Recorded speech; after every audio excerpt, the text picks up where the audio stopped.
Om Ajnanatimirandhasya Jnananjana Shalakaya Chakshurunmilitam Jena Tasmai Shri Gurave Namaha Namo Om Vishnupadaya Krishna Pristhaya Bhutale Srimate Bhakti Vedanta Swaminiti Namine Namaste Saraswate Deve Gauravani Pracharine Nirvishesha Shunyavadi Paschatya Deshatarine Jai Shri Krishna Chaitanya Prabhu Nityananda Shri Advaita Gadadhara Shri Vasadi Gaura Bhakta Vrinda Hare Krishna Krishna Krishna Hare Hare Hare Rama Rama Rama Hare Hare. The 38 days on the cargo ship which Srila Prabhupada spent. Srila Prabhupada's guru, Bhakti Siddhanta Saraswati Thakur, he instructed Prabhupada, or his another name is Abhay Charan, at that time, 1922, when he was a young boy going to college.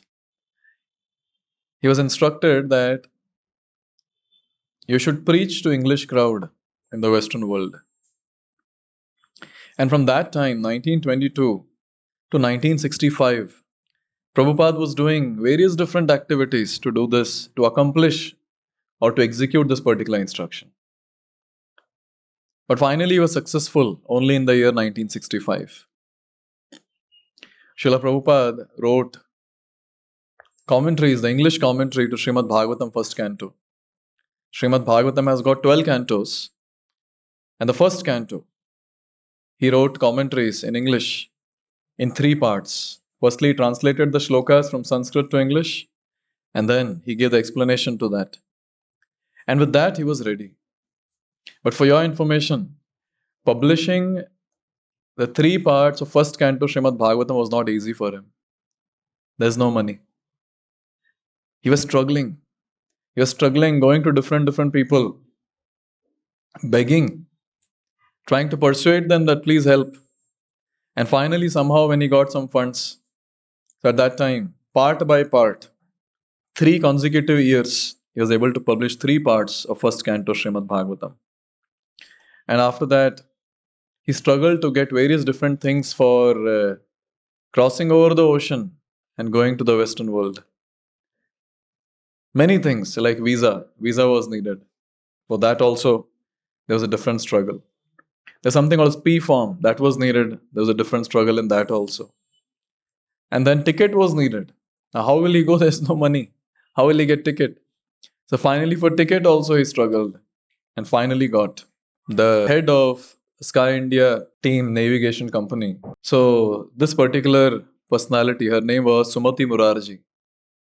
And when Prabhupada approached her for the ticket, she said, "You're an old man.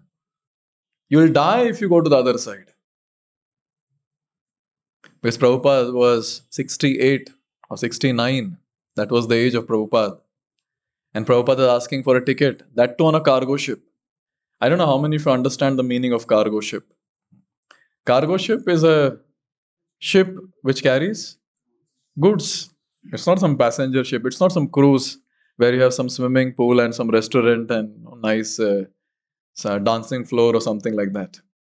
It's a goods carrier ship. But there was one room in which the crew members can stay, the workers can stay. So Srila Prabhupada was given a ticket, and that ticket says, with complimentary food. And then he boarded that wonderful ship called Jaladuta. Jaladuta was actually carrying Vishnuduta. We cannot actually say Vishnuduta because Prabhupada is much more than that. Yes. Vishnudutas can take persons maximum till Vaikuntha, but Prabhupada can take people till the topmost planet of Vaikuntha called Goloka Vrindavan. So it was 13th August 1965. Prabhupada is boarding Jaladuta. And who is there on the ship? There's a captain. His name is Captain Pandya. His wife is there and few other crew members. So in the morning at 9 a.m., the ship started from Kolkata. from the east coast of India. And Srila Prabhupada writes in his diary, every day he would make a note in the diary when he was there on Jaladuta. That PDF is available even now. Firstly, his handwritten things are available, and along with that, now devotees have converted that into a digital PDF. So if you want to read day by day what happened, you can read. So he writes on 13th August, he says, the cabin is quite comfortable. Thanks to Lord Sri Krishna for enlightening Sumati Murarji. For all these arrangements, I am quite comfortable. Now what comfort will be there on a cargo ship? But look at the mood of a pure devotee. Only a pure devotee can be always grateful to the Lord for whatever he gets. But when it comes to ordinary people like us, we crib for every small thing, isn't it? Even if we have everything in life, still we'll crib. But look at him. He's so grateful. With a grateful heart, he's expressing gratitude to the Lord that thank you very much. Thank you very much for such a comfortable situation. You know why? Why they feel so grateful to the Lord? Because naturally, these great souls, they feel unqualified. I was not qualified to receive this. But still, by the mercy of the Lord, I've received it. And you know what is our problem? We feel we are highly qualified. We feel we are highly deserving. When we don't get something, then we start cursing the Lord.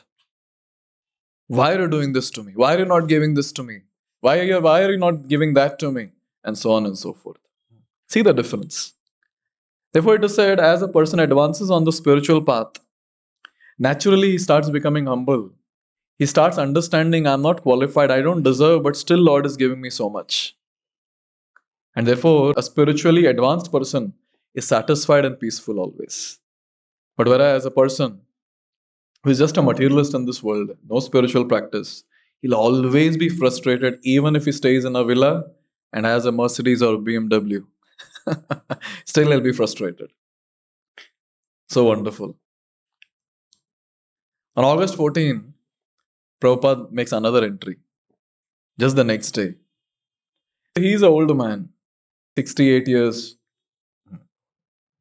or 69 is going on. Yes. He's an old man. Never ever he has crossed the ocean. For the first time he's crossing the ocean. I don't know how many of you understand what it means to cross the ocean. It's only water everywhere. Now someone might say, oh, kitna maza aayega ekdam. थोड़े घंटों के लिए मजा आएगा. But after that, when you see only water, you have blue water around and you have blue sky up. Oh. And yours is the only ship which is looking very, very tiny in the entire ocean. I don't think that will be fun, for sure. So Prabhupada started getting something called a seasickness. He started feeling dizzy. He started vomiting. This was all happening on Bay of Bengal. And see, I'm talking about August. So that's the monsoon time. So there's water here and water pouring from up also as rains. And that was spoiling Srila Prabhupada's health more. So this went on. And Prabhupada started recovering. From August 15 onwards till August 18, he started recovering. And finally, August 19, they reached Colombo, Sri Lanka. So you can imagine the map. So they reached Sri Lanka. So from there, at Colombo, the captain, he understood Srila Prabhupada's health situation. He thought it's better to take him out. So he took him on a car. They just went around. And Prabhupada writes that I've completely recovered from seasickness. But again, they have to get onto the ship because they're still in India or around India. So from East Coast, they started going towards West Coast. Now this is so nice. The next day, that is 20th August, was Sri Krishna Janmashtami. So Srila Prabhupada was actually staying in Vrindavan. He left Vrindavan to go on a mission to distribute the knowledge of Gita. For your information, no devotee would like to leave Vrindavan. In fact, they want to go and settle in Vrindavan, especially people who are having this ripe age of 68, 69, who are about to touch 70. Why will they move out of Vrindavan? But Prabhupada had a mission. He had a great mission to accomplish. With that, he left Vrindavan. Instead of celebrating Janmashtami in Vrindavan, he's celebrating Janmashtami on the ship. And this is so nice. Prabhupada took the opportunity on the ship. He called all the crew members and he gave a Janmashtami class. He spoke on Krishna Leela. He spoke on the philosophy of Krishna consciousness. And the best part, Prabhupada himself cooked and distributed prasad to everyone. On the ship. It was on the ship. So when I was reading this, I was just thinking, when a pure devotee is present anywhere, he has the power to convert that situation into a festive occasion. And here there was a festival. On the ship, it was a festival. I doubt if any time Captain Pandya had experienced any festive occasion on the ship. For the first time. For the first time. And again, for your information, August 20th was Janmashtami. August 21st is Nandotsav. When Nanda Maharaj, Krishna's father, he threw a party to all the Vrajvasis there. But again, another very important occasion on that day is Prabhupada's birthday. So Prabhupada, on the ship, he completed his 69th year and he got into his 70th year. It's very difficult to understand also what it means to touch the number 69. People who are in 20s, how can they understand what it means to touch 69? Especially each one of us. In this age itself, and sometimes, this medicine and that medicine. But this person on the ship, that too cargo ship in the middle of the ocean, he's celebrating his birthday. But one point is there that Prabhupada didn't write in his diary, today is my birthday. I was trying to read. So Prabhupada nowhere he has written that today I completed my 69th year, I am stepping into 70. He didn't write anywhere. So 21st of August, the ship came to Kochi, Kerala. Now as I said, Prabhupada had written the commentaries to Srimad Bhagavatam in English, first canto. So in Mumbai, these books were available and these books were dispatched from Mumbai to Kochi. Cochin, at that time they called Cochin. And these books were supposed to be loaded in the ship. Because the plan was, Prabhupada will go to the West and then he'll distribute these books and help people to understand the philosophy of Bhagavad Gita, of Srimad Bhagavatam, in general Krishna consciousness. That was the plan. In fact, he took one flyer also with him. He got the flyer printed. And that flyer says that this is the message of God. And he wanted to distribute all that to people around there and help them to get closer to the Lord. So these books were loaded in Cochin. Now after this, the next day is Ekadashi. And Prabhupada writes, today is Annada Ekadashi, August 23rd. For devotees, occasions which help them to remember Krishna are very, very important. And especially occasions like Ekadashi, which comes twice in a month, they celebrate.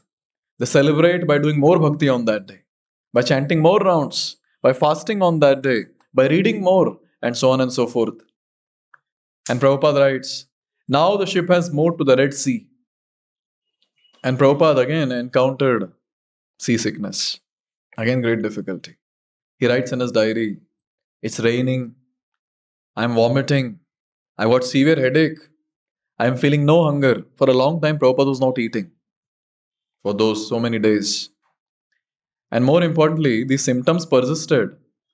But this was not just seasickness. He started feeling a lot of pain in the chest on this particular day. In fact, he was getting this thought that I can die any moment. The pain was so much in the chest. And in the next 2 days, he suffered 2 major heart attacks. So there is no entry from 25th August till 30th August. There is no entry in the diary. Only 31st of August, there is an entry which says that I have crossed a great health crisis. That's the only entry that is there. And also he writes, there is a different record that is needed what happened on this day. So we understand from Prabhupada's lectures and other sources that Prabhupada got 2 major heart attacks. And he tolerated the difficulty. How he tolerated the difficulty? He tolerated the difficulty by meditating on the purpose of the mission.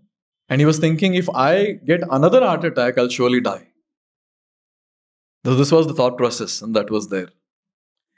See, one point is very clear. That purpose of life helps one to tolerate any difficulty in life. If there is no purpose, there is no question. There is no question of moving ahead in life or crossing over the difficulties. If there is no purpose, you know what happens? Every small difficulty also looks very big and feels like, oh, I am the one who's suffering the greatest of the greatest difficulties in life. But those people who have purpose, it is seen, they can easily cross over all that difficulty and obstacles and they can reach the ultimate destination. Forget about a spiritualist. Even for a materialist, it is seen when there's a purpose in life, even when they're stuck in greatest of the greatest crisis. I heard about a person who was on a concentration camp. And for your information, in concentration camp, people are tortured like anything so that they can die. Because the goal of concentration camp is to kill people. The person was in concentration camp and he gives his own experience in his book. So that person, he says that the purpose of my life was to meet my family members again. And even when I was going through the great difficulty in that concentration camp and I was in a situation of death, still I was able to keep my life in the body. And finally, that willpower, because of the purpose of life, I was able to meet my family members again. Can you imagine he survived the concentration camp? I'm talking about a materialist, not a spiritualist. Now think about a spiritualist who has such a wonderful purpose in life. For him, any difficulty in material life becomes very, very small. Very, very small. Therefore, we always keep saying, go deep in spiritual life, go deep in spiritual life. Because if we don't go deep in spiritual life, there is no question of experiencing all that I'm speaking now. There's no question. If you really want to experience the bliss of spiritual life, one has to go deep in spiritual life. The first aspect of going deep in spiritual life is chanting Hare Krishna Mahamantra on beats and trying to be focused while chanting Hare Krishna Mahamantra. Therefore, we shouldn't get stuck at 1 round, 2 round and all that. We should go to 4 and then 6 and 8. Because without we chanting Hare Krishna Mahamantra, without we studying Bhagavad Gita, without we doing some service in the spiritual circles to help the outside world, there is no question of purpose of life. There is no question of satisfaction. There is no question of experiencing anything which we are discussing today about spiritual bliss, about spiritual satisfaction. This person is having 2 heart attacks on the ship. All around is just water. But still, meditating on the purpose of the mission that he has, as given by his spiritual master, go to the West and preach in English. That was pulling him throughout. Another very important thing, Prabhupada says this, it's also recorded in another place. Prabhupada got a dream. So after the second heart attack, he got a dream. And in this dream, Krishna was there and various expansions of Krishna were there. All the other avatars. And you know what all of them they were doing? So there was a boat and all the avatars are there on the side. Prabhupada is there in between. And they all are rowing the boat.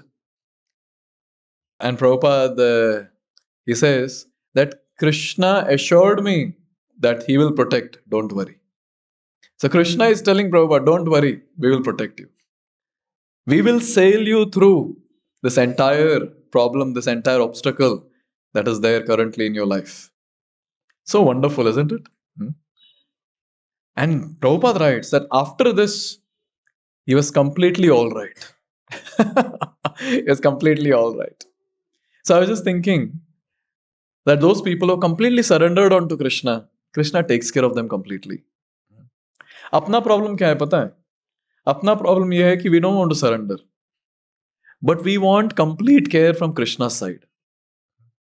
Many times people say that why is Krishna not taking care of me? So the question comes, how much are you surrendered? नहीं फिर भी उनको देखना चाहिए ना. उनको देखना चाहिए. ऐसा थोड़ी कि मैं करूंगा के साइड से हेल्प करेंगे. You know what? Krishna is ready to help even if you're not surrendering.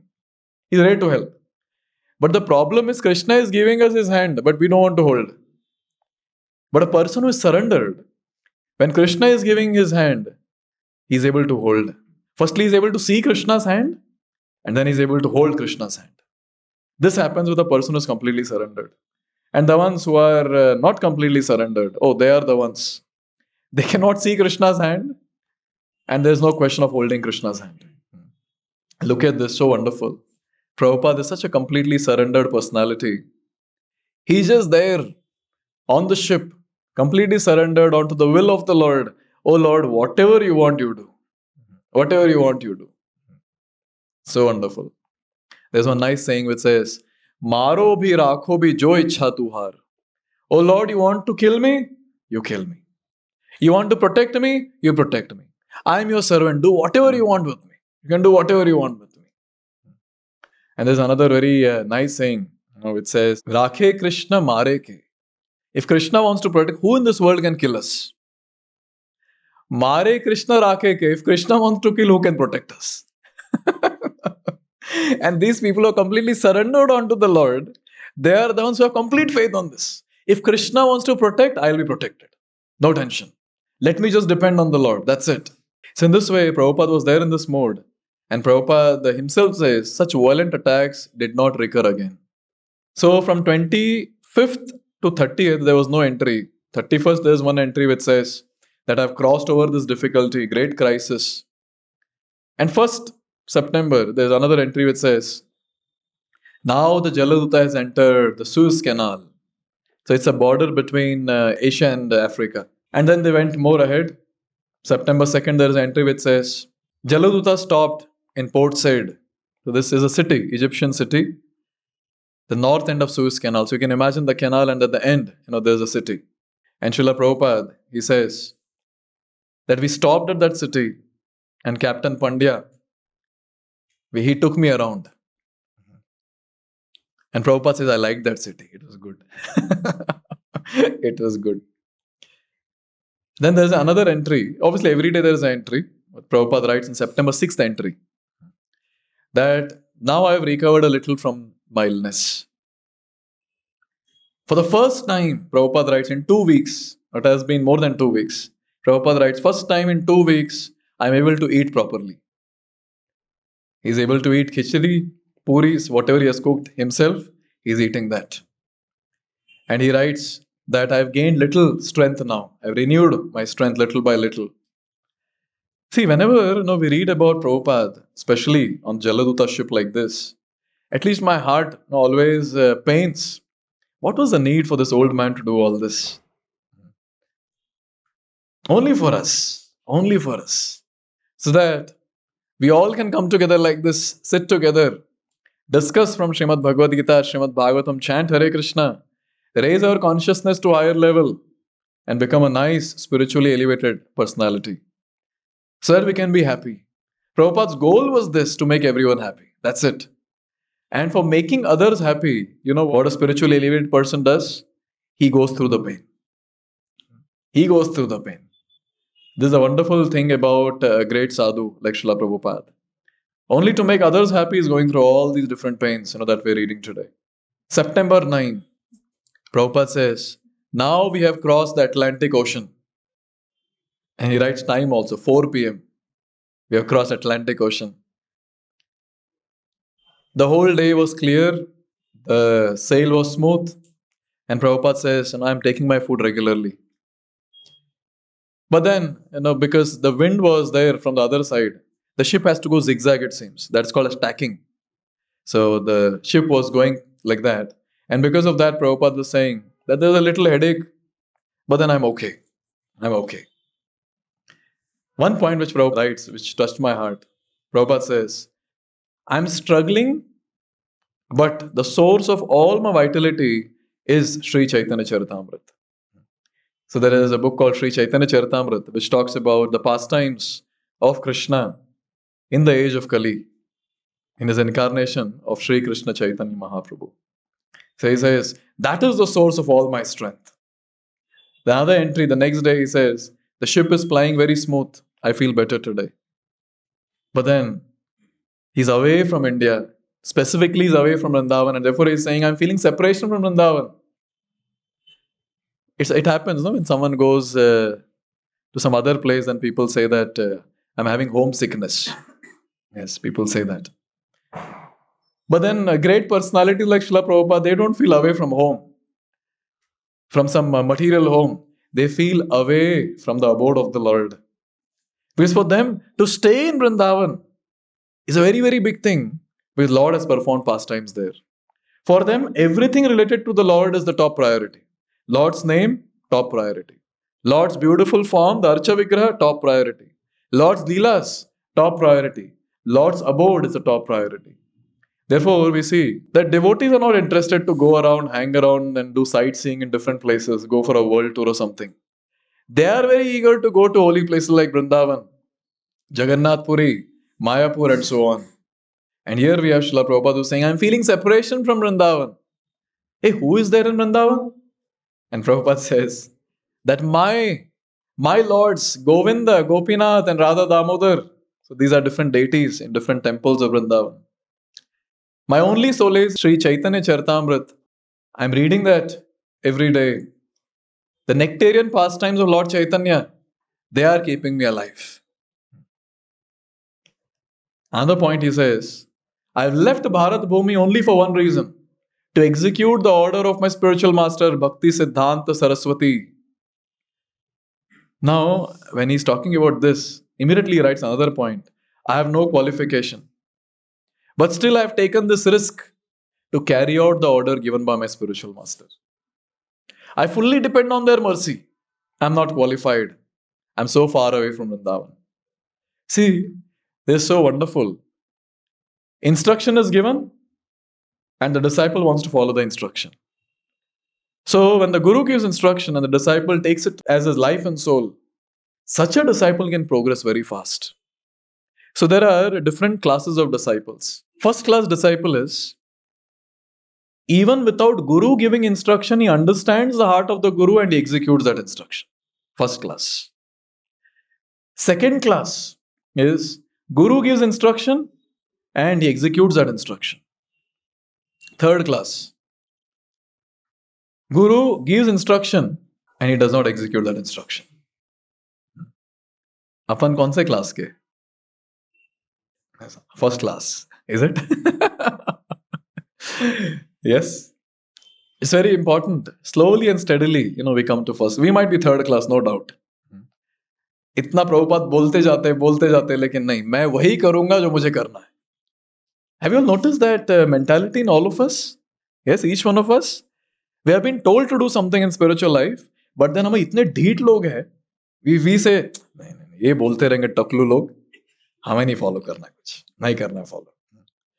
मतलब when we are here, we feel like हाँ करना चाहिए, but then once we go out from this place and we start feeling, नहीं, ये सब नहीं करना है. There's so much to do, other things in life, ये सब कौन करते बैठेगा? Very this is all trick of the mind, I tell you. Your mind is so contaminated. It tricks us in so many different ways, unfortunately.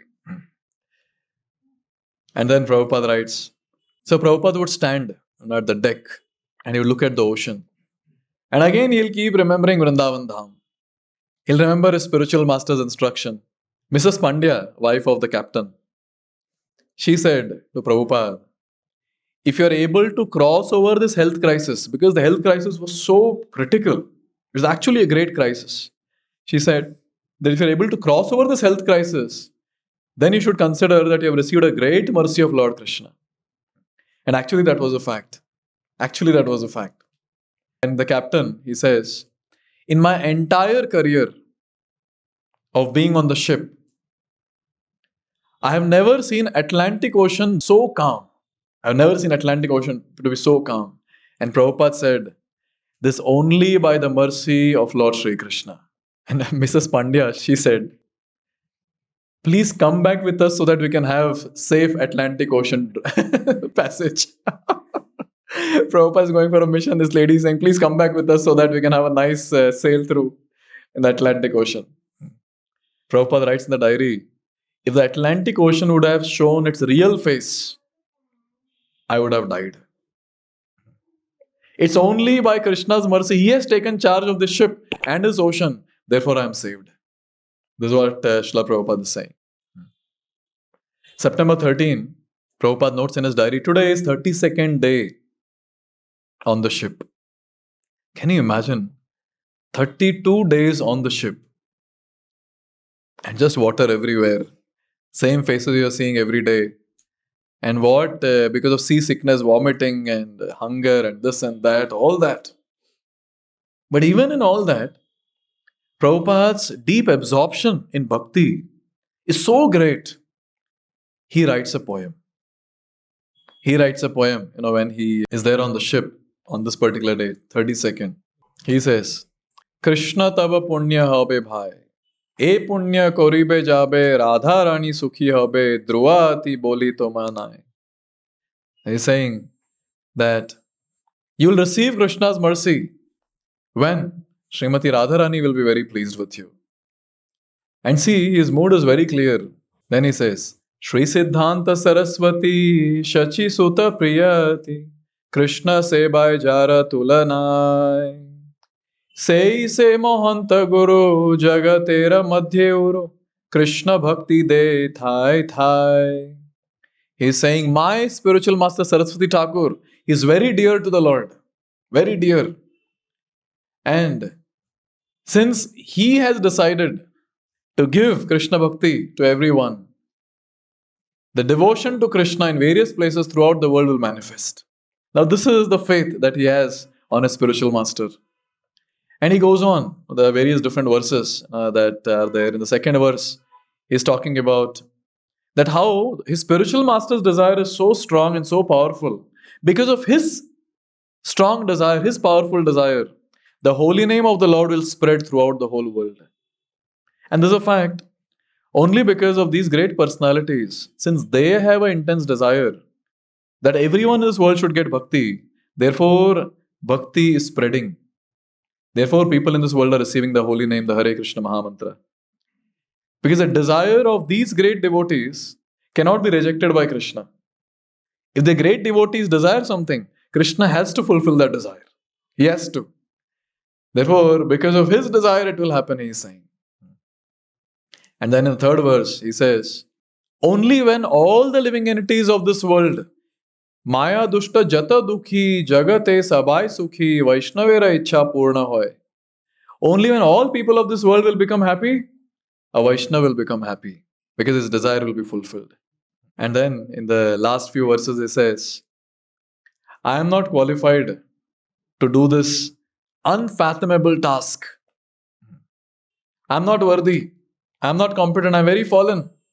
But because I have received the mercy of my spiritual master, therefore I have also received the mercy of Krishna. And by their mercy, the things will happen. The things will take place. I'll be able to do some service. And on the ship, when he's writing this, he is in the intense mood of separation from the Lord. And he's saying that, oh Lord, I'm feeling separation from you. When will I meet you again? Do we ever feel like that? Any of us? Before sleeping at night, we're thinking, oh Lord, and tears are flowing from the, oh Lord, when will I meet you again? We are happy away from the Lord. We are extremely happy. We are okay. We are blissful. This is our fallen state. We are so fallen, such a gone case we are, that we don't have the desire that I want to attain Krishna in one life. Yes. So the goal of life is to go back to our eternal Father. That's the goal of life. There's no other goal apart from this. There's no other goal. But unfortunately, we have made so many goals in life that this main goal is hidden. This goal becomes hidden. Our short-term goals, long-term goals hide the ultimate goal. Therefore, one point has to be very clear, that the goal of human life is to break the cycle of birth and death and go back to our eternal Father and engage in His service. Only then one can attain permanent happiness. There is no other way apart from this. Just imagine when we start practicing bhakti, with little practice and little service that we render, we feel so much happiness. It feels so nice, so blissful, so much of satisfaction. Just imagine when we attain the ultimate destination, that is Lord Krishna's eternal service. Life will be so blissful. That's the permanent happiness that we talk about.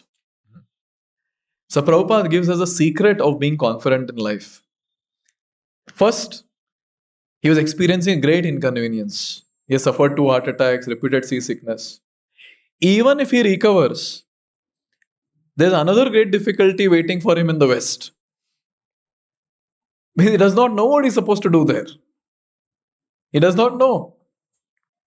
But still, he's very confident. So I wanted to know, what is that secret? What is the secret by which Prabhupada, even in this situation, is so confident? 3 things he himself says. First one, he was remembering the instruction of his spiritual master. That was giving him confidence. उन्होंने कहा है तो पक्का होके रहेगा. First. Second, he was studying Shastra, specifically Chaitanya Charitamrita. He was studying Shastra. And you know what? When we read scriptures, that gives a lot of strength for our spiritual practice, for our life. Lot of strength. But the problem is we don't read. Yes. So somehow if we can make habit to read every day, say 1 verse of Gita or few verses of Gita, Bhagavad, we will see there's a great spiritual strength that the person will get. Great spiritual strength. Third thing, he says, praying to Krishna is giving me confidence. So always remember, whenever you feel very low in life, obviously all of us will feel some or the other time. Because our life is like the sinusoidal wave.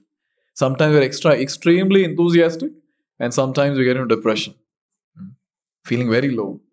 Remember one thing, that whenever we feel very low, the thing that we have to do is pray to Krishna. Because he is our savior. You offer him prayers. But for that you should know what to pray. And where do you learn what to pray? You learn all that here in these programs, in satsang. So these are 3 things. First one is remembering the instruction of the spiritual master. Second, reading Shastra. And third, offering prayer to Krishna. These are the 3 things which keeps the person very confident. Here we are talking about Srila Prabhupada. He was going through such a great crisis, and in that crisis he was very confident. Then he writes September 15. He says, 34th day of our journey. And so wonderful. Even on the ship, Prabhupada is waking up in the morning 3. And Prabhupada is saying that in the veranda, I'm looking in the sky and the sky is so clear. He's able to see the moon also. And then early in the morning, suddenly the clouds come, rain starts. And after some time, again the sky is clear. And Prabhupada said that all this is going on in the sky. But then I'm reading Srimad Bhagavatam. And specifically he writes, I'm reading Srimad Bhagavatam, which section? Kaliya Damana Leela. Where Krishna is dancing on the words of Kaliya. And Kaliya's wives, they come and they offer prayers to Krishna. Hamare pati ko chhod do. Please forgive our husband.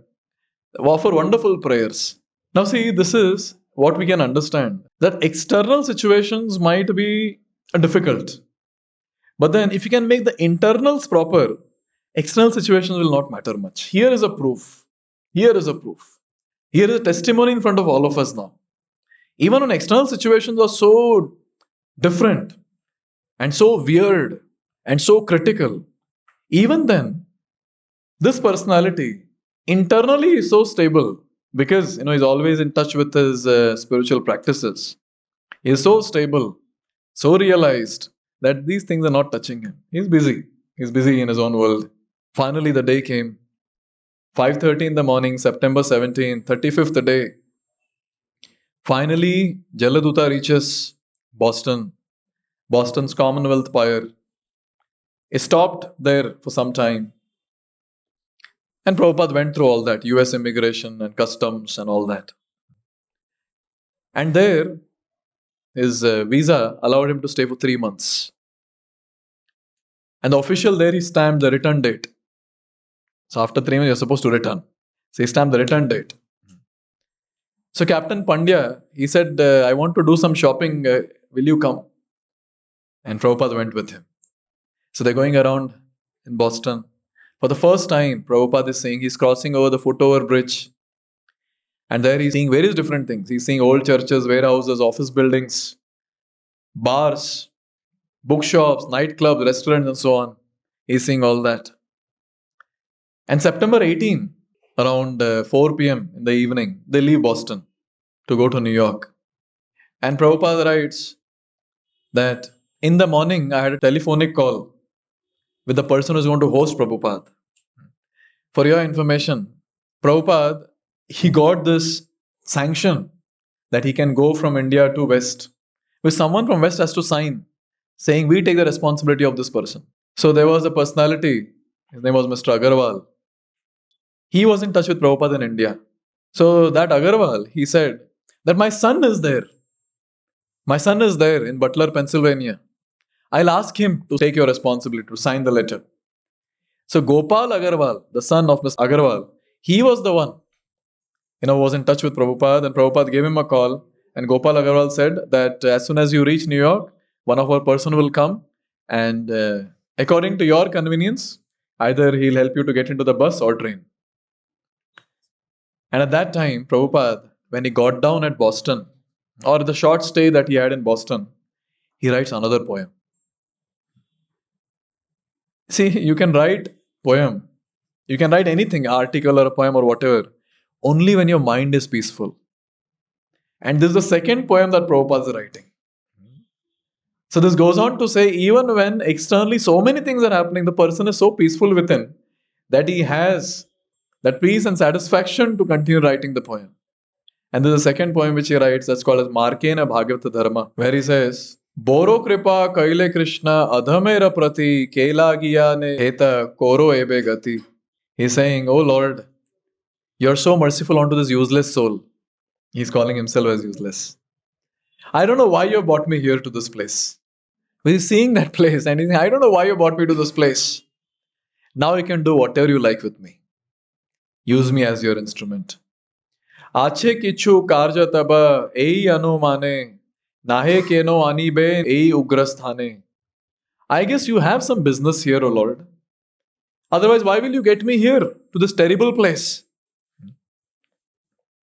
Rajastamo gune era sabhai achanna Vasudeva Katharuchi nahi se prasanna. Oh, this entire people here, all the people here, they are in mode of ignorance. How will they understand your katha, O Lord? How will they understand your katha? Very difficult. And then he says, Tabe jabi taba kripa hoye hai tuki. Sakale sambhava hoye tumi se kautuki. Oh Lord, only when you shower mercy onto all these people, they'll be able to understand you. They'll be able to understand your message. And then he goes on, and towards the end, Nachao, nachao, Prabho, nachao se mate, kashtera putli jatha, nachao se mate. Oh Lord, I am puppet in your hand. Now you make me dance, make me dance, make me dance as you like. Can anyone here has guts to offer this prayer? Oh Lord, make me dance, make me dance, make me dance as you like. We'll be fearful. Which tune will Krishna play?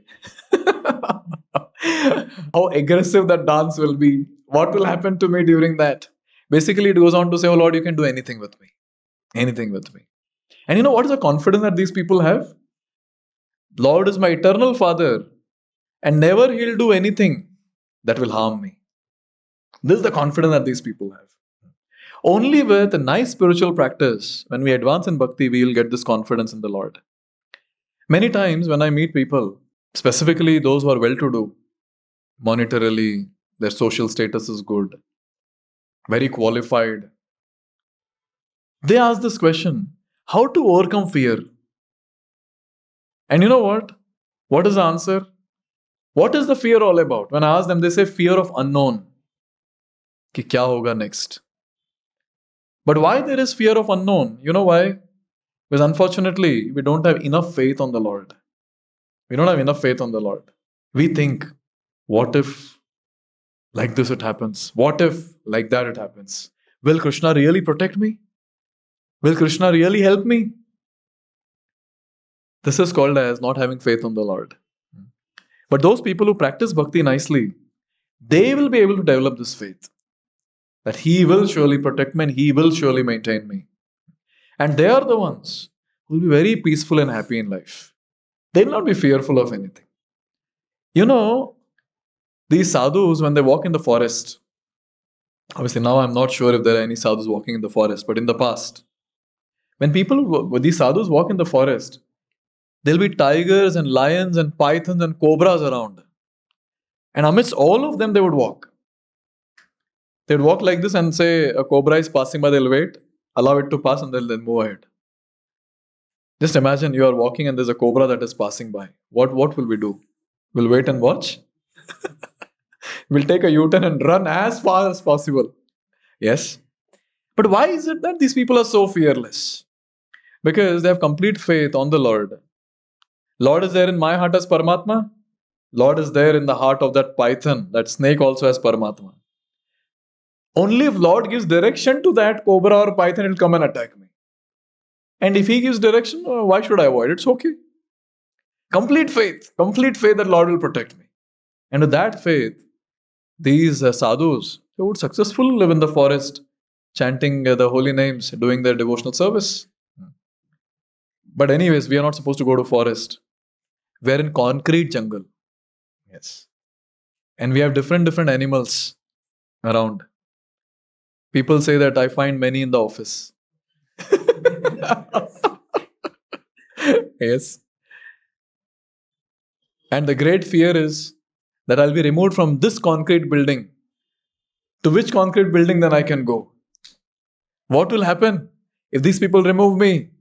Who will protect me? Who will maintain me? One very important point to note here. If you are not practicing bhakti, you will not have faith on the Lord. If you don't have faith on the Lord, the entire life will be filled with anxiety. Make a note of it for sure. If a person really wants to live an anxiety-free life, he has to revive his relationship with the Lord by practicing bhakti. If someone is not chanting Hare Krishna, someone is not reading Bhagavad Gita, if people are not coming for these sessions regularly, they're not attending satsang regularly, they are the ones who are in great loss. Even if they have everything in life, still the fear will eat them up. Therefore, the point that I'm trying to make here is, we'll be able to offer such prayers that, oh Lord, make me dance as you like, only when we are practicing bhakti nicely, when we have complete faith on the Lord that He will protect, He will maintain. He is my Father, He's not a demon. He's not my enemy. कभी कभी India में लोग डरा के रखते हैं ना एकदम. If you don't do this, भगवान नाक काट देंगे, कान काट देंगे. अरे उनको और कुछ काम नहीं करने के लिए. Yes. That fear is ingrained in the heart. But anyways, the ones who practice bhakti, they understand He's a lovable personality. He is not a fearful personality. So anyways, in this way, when Prabhupada, when he saw Boston, say an Indian goes to US. One of my student, he went to US and he said, Prabhuji, this is heaven. He messaged me, this is heaven. And you know what Prabhupada is saying? Prabhupada, when he saw that city, Prabhupada said, this is hell. This is hellish. People are so engrossed in material sense gratification. This is hellish. There's no bhakti. This is hellish. And can you imagine, Prabhupada is just an insignificant beggar in that place now. Let's count. First, there is no money. He had 2 heart attacks. Third, he spoke a different language. Even if he's going to speak English, he's going to have a thick Bengali accent. He is dressed strangely. He's wearing saffron kurta, saffron dhoti, bald head with shikha behind.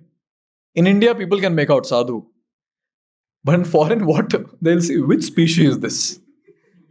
Human species? And there he's going to go and tell those people who are completely contaminated to live a pure life. And for them, they don't know who is Krishna. They don't know who is Krishna. For them, it's some mythological personality. Just imagine, what will he be able to accomplish in such a place? In fact, first time when Prabhupada gave the class, Prabhupada is saying, Krishna is Supreme Personality of Godhead. And there's question mark on everyone's face. Everyone, 4-5 log baithe the samne. Question mark. And Prabhupada, Krishna, you don't know Krishna. And Prabhupada realized, where has he come? And whom is he preaching Krishna's message?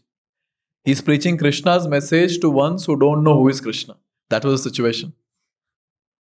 Anyways, coming back, the last day, 38th day on Jaladuta, finally Jaladuta came to New York Harbor, and Srila Prabhupada saw all that. Statue of Liberty was visible. And Prabhupada is properly dressed as a sadhu who has just come from Vrindavan. He's wearing the neck beads. He's wearing the saffron attire. He has tilak on his forehead. He's wearing very simple chappal, the rubber slippers, and all this. And he is the first Vaishnav sannyasi, probably the first Vaishnav sannyasi who's stepping in New York. And Srila Prabhupada says, when I got down from the ship, I was not knowing where to go. Should I go right or should I go left? And Prabhupada just walked. And there, from Agarwal's family, there was an agent who was standing there, traveler agent. So he helped Prabhupada to do various different formalities. And in this way, after doing all the formalities, Prabhupada was asked to get into one bus. And the traveler agent said, Hare Krishna, bye. Yes. And Prabhupada might have said, Hare Krishna. Prabhupada had only 40 rupees. Plus, he also had $20 with him. Yes. You know how he got $20? Prabhupada got down, while getting down from the ship, he had Bhagavatam sets, no? He sold one Bhagavatam set to the captain. He convinced the captain, he sold a Bhagavatam set to the captain. I mean, Bhagavatam set means he had 3 parts of the first canto.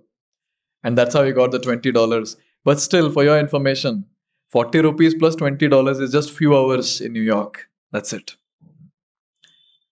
So we discussed from 1965, August 13. Yes, August 13. And now, the date that we are talking about is September 19. 38 days. And we're talking about 1965. In 1966, July 13th, Prabhupada established International Society for Krishna Consciousness in New York. Less than 1 year. Less than 1 year. But in this less than 1 year, Prabhupada had to go through a lot.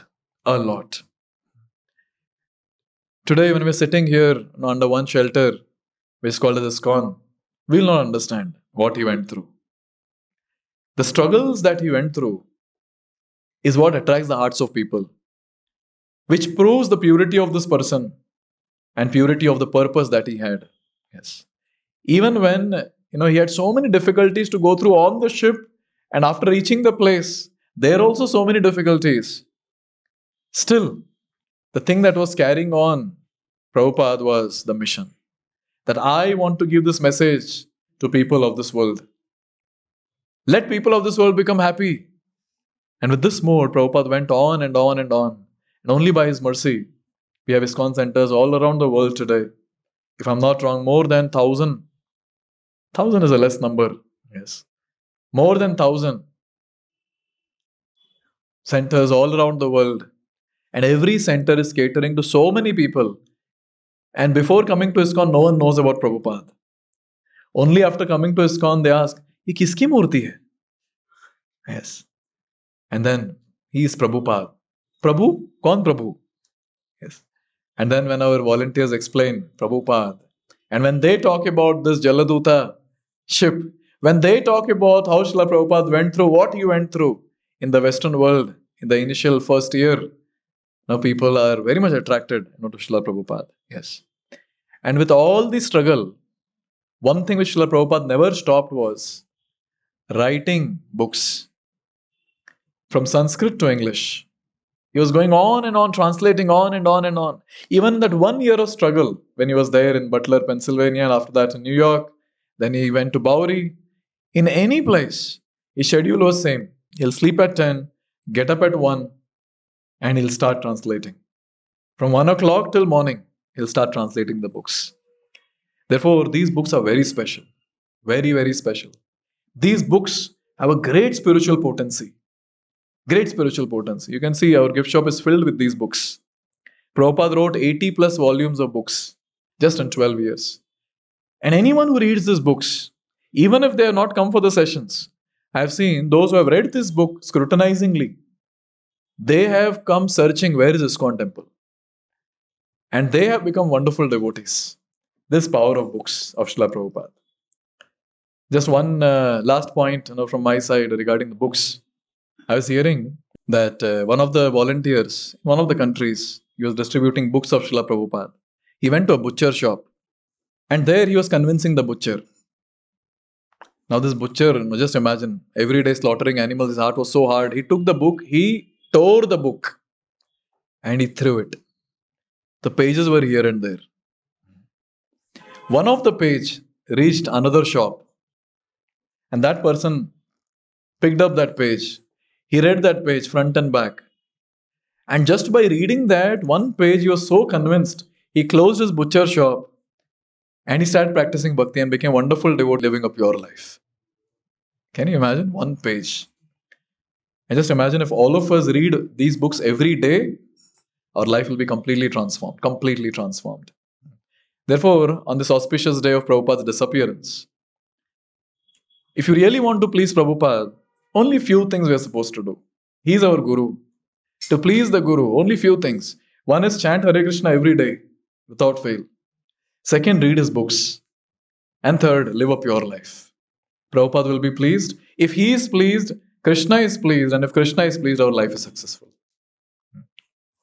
Thank you very much. Hare Krishna. Srila Prabhupada ki jai.